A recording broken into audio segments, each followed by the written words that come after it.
మోకాల నొప్పులకు ఎటువంటి సర్జరీ లేకుండా ఎపియాన్ పెయిన్ క్లినిక్ అందిస్తున్న అత్యాధునిక చికిత్స. నమస్తే అశ్రుత గారు. నమస్తే అండి.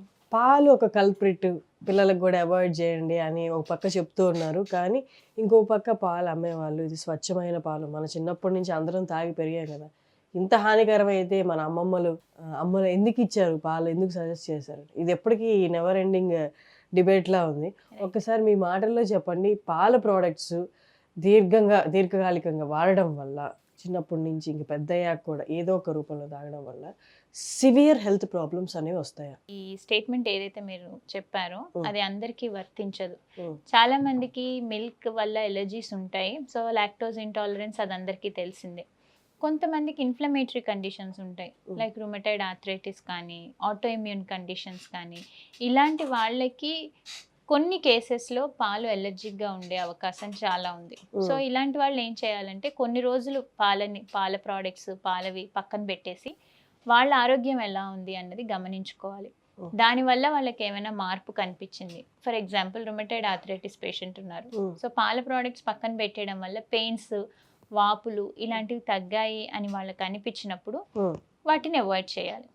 లేదు అవి మానేసినా సరే నా ప్రాబ్లం అలాగే ఉంది, ఏమాత్రం మార్పు లేదు అంటే then that is not because of milk. So milk అన్నది అందరికీ ఒకటే స్టేట్మెంట్లో ఒకటే కేటగిరీలో మనం ఇయ్యలేం. పిల్లల్లో కూడా లాక్టోజ్ ఇంటాలరెన్స్ ఉన్నా, లేకపోతే ఐబిఎస్ ఇరిటబుల్ బవల్ ఇష్యూస్ ఉంటాయి పిల్లలకు కూడా.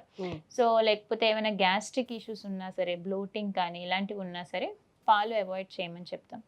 కానీ అలాంటివి ఏ ఇష్యూస్ లేవు, ఆరోగ్యంగా ఉన్నారు పిల్లలు, హ్యాపీగా ఉన్నారు, వాళ్ళు ఎటువంటి సమస్యలు లేవు అనుకున్నప్పుడు వాళ్ళు ఖచ్చితంగా పాల ప్రోడక్ట్స్ తీసుకోవచ్చు.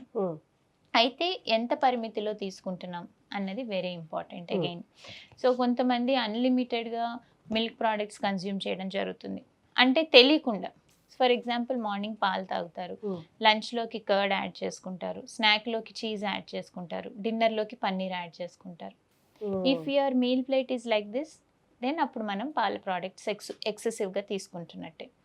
అదే మీరు రోజు మొత్తంలో ఇవే ప్రోడక్ట్స్ని డివైడ్ చేసుకుని కొంచెం కొంచెం క్వాంటిటీస్లో ఇవన్నీ కలిపి ఒక 300 ml మిల్క్ అయ్యేలాగా సెటప్ చేసుకుంటే then that is ideal. So any milk and milk based products రోజు మొత్తంలో 300 to 400 ml కంటే మించకుండా ఉంటే పర్వాలేదు.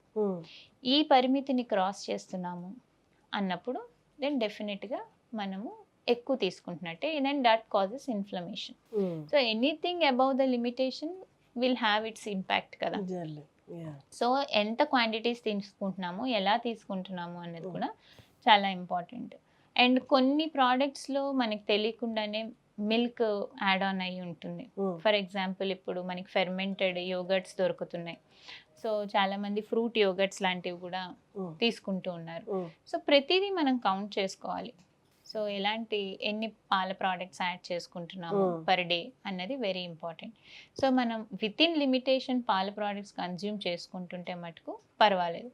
If it is exceeding the limitations, ఇప్పుడు మార్కెట్లోకి అన్నీ కూడా ప్యాకేజ్డ్ ఫుడ్స్ వస్తున్నాయి, రకరకాల మిల్క్ షేక్స్ వస్తున్నాయి, లేకపోతే లస్సీస్ లాంటివి వస్తున్నాయి. సో అవి తీసుకుని మనం ఇంట్లో తింటున్న రోజువారీ పాల ప్రోడక్ట్స్ తీసుకుంటే అవన్నీ కూడా యాడ్ ఆన్ అవుతాయి. So that causes inflammation. ఇది వరకు మన పాత తరం వాళ్ళు తీసుకున్నారంటే వాళ్ళు ఇంట్లో చేసిన వెన్న కానీ ఇంట్లో చేసిన నెయ్యి తీసుకునేవాళ్ళు, ఆ పాడి అంతా కూడా వాళ్ళే సంరక్షించుకునేవాళ్ళు. కానీ ఇప్పుడు ఏమవుతుందంటే మనకి చాలా వరకు యాంటీబయాటిక్ యూసేజ్ వచ్చేసింది, యానిమల్స్ కూడా హార్మోనల్ ఇంజెక్షన్స్ ఇవ్వడం జరుగుతుంది. So that is adding on. అది కూడా కొంత పరిమితి వరకు ఓకే, కానీ అది పరిమితిని మించినప్పుడే మనకి సమస్యలు అన్నీ వస్తూ ఉంటాయి. అండ్ కొంతమంది కంప్లీట్గా అవాయిడ్ చేయడానికి రీజన్స్ వేరు, వాళ్ళు వీగన్గా కన్వర్ట్ అయినప్పుడు అవాయిడ్ చేస్తున్నారు. దట్ ఈస్ కంప్లీట్లీ వాళ్ళ నార్మే డిఫరెంట్. వాళ్ళు యానిమల్స్ని హార్మ్ చేయకూడదన్న నార్మ్ తోటి వాళ్ళు వీగన్గా కన్వర్ట్ అవుతున్నారు. It has nothing to do towards this health పర్స్పెక్టివ్లో అయితే ఏం లేదు. సో కాబట్టి పాల ప్రోడక్ట్స్ డేంజర్ అని అయితే చెప్పను. Hmm. విత్ ఇన్ లిమిటేషన్ ఆరోగ్యంగా ఉన్న వాళ్ళు తీసుకోగలిగిన వాళ్ళు తీసుకుంటే చాలా మంచిది. ఎగ్జాక్ట్లీ. అందులో కూడా క్వాంటిటీ చూసుకోవాలి మనం ఎంత తీసుకుంటున్నాం అనేది. ఎగ్జాక్ట్లీ. నార్త్ వాళ్ళు అయితే మోస్ట్లీ పాల ప్రోడక్ట్ మీద డిపెండ్ అవుతారు. వాళ్ళ రోటీలో కూడా ఆల్మోస్ట్ రోటీ మునిగిపోయేంత నెయ్యి వేసుకొని తింటున్నట్టు మనం రీల్స్ వీటిలో కూడా చూస్తూ ఉంటాం. అదే అంటున్నాను, limitation is the key. Yeah. All through the డేలో ఎన్ని ప్రోడక్ట్స్ తీసుకుంటున్నారు, ఎంత క్వాంటిటీలో తీసుకుంటున్నారు. గీ మంచిదే, కానీ దానికి కూడా ఒక లిమిటేషన్ లిమిట్ ఉంటుంది కదా. ఉంటుంది. సో మోర్ దాన్ లిమిటేషన్ తీసుకుంటున్నప్పుడు then that will affect you adversely. Exactly. Thank you అండి. Thank you so much. Thank you so much.